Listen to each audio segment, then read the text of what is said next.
Rebonjour, donc désolé, une vidéo de plus. J'ai eu un problème technique bizarre, mon mail a surgi et donc je ne pouvais pas laisser ça, j'ai coupé la fin et du coup je vous fais une vidéo supplémentaire. Alors ça va me permettre du coup d'être un peu plus clair sur le sujet dont je vous étais en train de vous parler, le fameux Comics Code Authority, je parle super bien anglais, ça fait peur, qui date de 1954 et qui en fait a été, disons, promulgué dans l'esprit, enfin c'est pas ça, il a été influencé, voilà, par un bouquin écrit par un psychiatre la même année, alors c'est pas 53, c'est pas 51, c'est bien 1954, intitulé Seduction of the Innocent, séduction de l'innocent, sur le fait que les comics sont mauvais. Ils montrent une image du monde qui favorise la délinquance juvénile. Alors, c'est toujours intéressant, vous voyez, ce genre de problème. Quelle est la puissance de la fiction dans le réel? Moi, au risque de passer ici pour une ignoble censeuse, je pense que, et c'est pas pour ça qu'il faut sanctionner pour autant, hein, suivez-moi bien, je pense quand même, j'ai l'impression quand même que la fiction a un énorme pouvoir sur le réel. Et l'art et la fiction ont un énorme pouvoir dont parfois on ne prend pas tellement compte. Alors ça peut être un pouvoir très positif, ça peut être inspirateur et très important. Ça peut être au contraire un pouvoir plutôt destructeur. Voilà, donc je ne vais pas m'étaler sur le sujet, je reviens sur mon Baudelaire.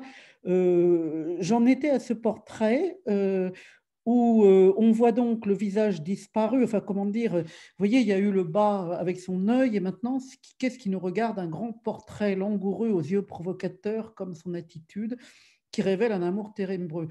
Ténébreux. Alors là, c'est pas clair, hein. Vous comprenez peut-être pourquoi. On est vraiment au cœur du problème de la censure des enfants. Là, il y a quelque chose d'assez terrible quand on y pense. Enfin, dans le cadre de la culture du viol, bon, ben, en gros, c'est normal de se faire couper la tête par un mec parce que on est provocatrice et on vit un amour ténébreux. Il y a quelque chose d'extrêmement choquant, vous voyez, d'une certaine façon. Relisons hein, le singulier aspect de celle et d'un grand portrait langoureux aux yeux provocateurs comme son attitude. On retrouve la phrase typique des commissariats de police, elle l'a bien cherché. Et vous voyez, c'est quelque chose d'épouvantable. On voit comment la culture du viol s'inscrit profondément dans la culture en général, comment elle en imprègne les fibres et comment c'est extrêmement difficile de détramer cette question-là.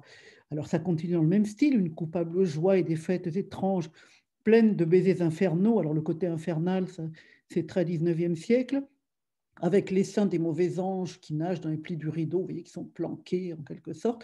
Donc ça, c'est la touche Satan du 19e, qui revient avec les séries coréennes à base de démons. Mais bon, vous voyez qu'on peut faire beaucoup de rapports, on peut faire beaucoup de rapprochements entre la littérature relativement ancienne, dite classique, et les littératures et fictions les plus contemporaines, qu'on peut tout aussi bien étudier. Hein. C'est à ça que je vous engage, hein, étudier les fictions contemporaines comme on vous a fait étudier du Baudelaire en faisant une analyse. Hein. C'est ça qui est très, très important à faire. Donc, alors je continue. Alors là, j'ai passé quelques strophes pour finir sur ces choses étranges. La fin du texte. L'homme vindicatif que tu n'as pu, vivante, malgré tant d'amour assouvir, combla-t-il sur ta chair inerte et complaisante l'immensité de son désir? Bon, j'espère que vous avez bien compris et lu entre les lignes. Il s'agit là de nécrophilie, hein, c'est-à-dire l'homme en question coupe la tête de la femme et comble sur sa chair inerte et complaisante l'immensité de son désir. Je pense que ce n'est pas la peine de faire un dessin. Remarquable comment, dans le roman de Léo Mallet, Micmac-Moche au Boulmiche, hein, je vous ai précisé par ailleurs que Boulmiche était une abréviation pour Boulevard Saint-Michel. Je ne sais pas si ça se dit encore, mais ça se disait à l'époque. Vous avez l'inspecteur Massoultre, enfin, je ne sais plus très bien son nom, mais vous vérifierez, ça n'a pas d'importance. Donc, vous avez un inspecteur de police qui se fait couper la tête là aussi. Et c'est-à-dire qu'on a une espèce de transposition de ce poème de Baudelaire qui infuse complètement tout le roman. C'est-à-dire, on dirait que ce poème plane au-dessus des personnages, créant ainsi une fille provocatrice. C'est la fameuse Jacqueline qui, en fait, d'études théâtrales, fait du striptease dans un cabaret médiéval. C'est ensuite cette histoire de livre de Baudelaire autour de la mort par suicide de Paul Leverrier, mais c'est aussi l'assassinat de Malsoutre, ou Malsoutre, excusez-moi, je bégaye, mais peu importe, l'assassinat de l'inspecteur de police qui se retrouve la tête coupé. Donc, vous voyez un poème aussi frappant qui arrive à, en quelque sorte, générer comme une matrice, en quelque sorte, un texte bien plus contemporain et écrit dans un genre totalement différent, le roman noir, ça on l'a déjà dit. Répond, cadavre impur, et par tes tresses roides, ça se disait encore roide, hein, pour raide, te soulevant d'un bras fiévreux, vous voyez, imaginez le cadavre qui se lève en se soulevant sur son bras. Dis-moi, tête effrayante, a-t-il sur tes dents froides collé les suprêmes adieux? Donc le dernier baiser au cadavre. Vous voyez, là, on est en pleine nécrophilie. Alors, si la nécrophilie vous intéresse, je vous engage à lire Le Nécrophile de Gabrielle Whitcop. Alors, Gabrielle Whitcop, c'était une dame extraordinaire. Elle a écrit énormément sur le Grand Guignol. C'est du théâtre abominable avec du sang, des choses horribles. Ça a inspiré finalement un film, hein, comme Les yeux sans visage de Franju. Voilà, donc si vous voulez pas dormir de la nuit, lisez Le Nécrophile de Gabrielle Whitcop, W-I-T-K-O-P dans mon souvenir.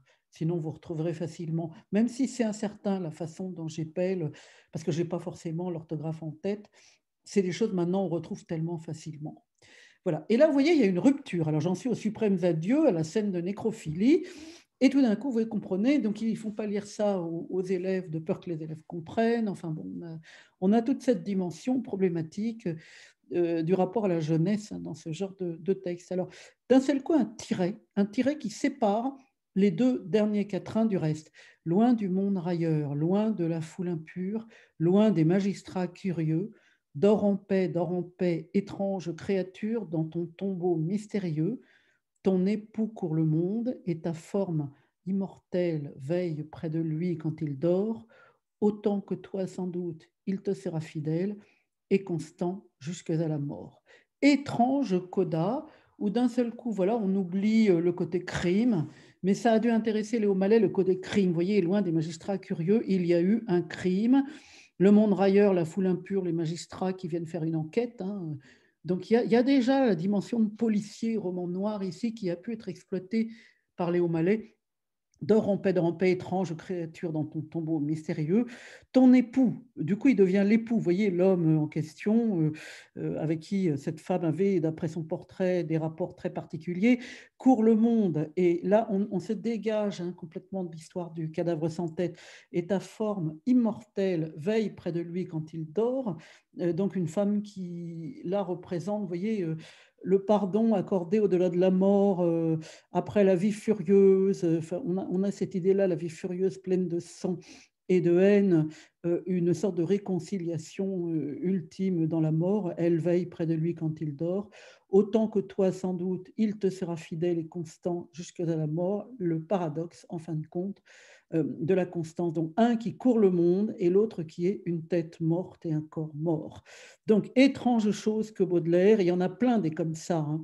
Donc, si vous ouvrez, vous fermez La Guerre des Michards, vous fermez les manuels avec La nature est un temple où de vivants piliers laissent parfois sortir de confuses paroles, vous laissez tomber tout ça, vous laissez tomber la théorie du beau comme mélange d'éternel et de transitoire, et vous allez voir ce qu'on évite de vous montrer en règle générale, mais maintenant, vous êtes des adultes et vous êtes en fac, donc c'est le moment.